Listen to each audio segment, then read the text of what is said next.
opportunity can only actually be realized when the private sector is able to identify what the sectors and opportunities are in the U.S. market. Our market, to be frank, is a huge market, and it's a bit complex.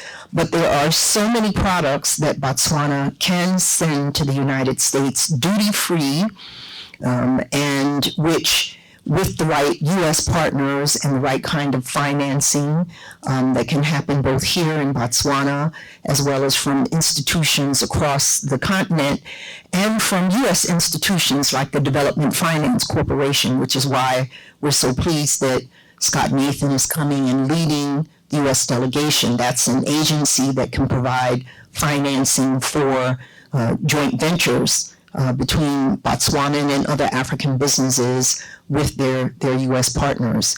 And I think the key here is identifying the specific sectors where Botswana can be most competitive.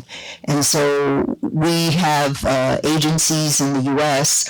that have been working through our trade and investment hub here in the Southern Africa region to help Botswanan businesses that are interested in the U.S. market and have a product that they want to ship. But first you have to know this is the product you want to ship, and this is what the opportunity and the market is like for that product in the U.S. I also think that there is the direct benefit, but then there's also indirect. And I want to use one example. I may have used it before, but Botswana is now producing a key component that goes into South African automobiles that then get shipped to the United States under AGOA.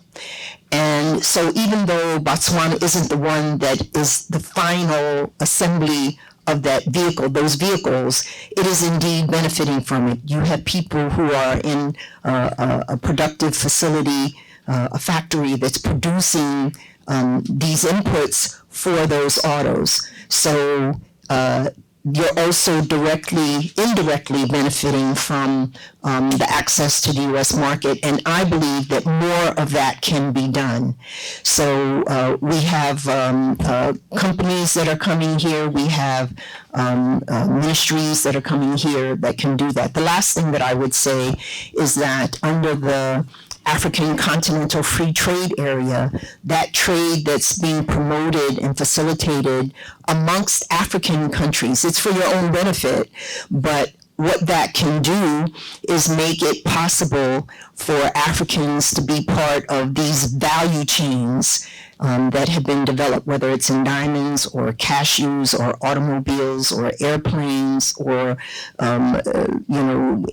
any product you can think of.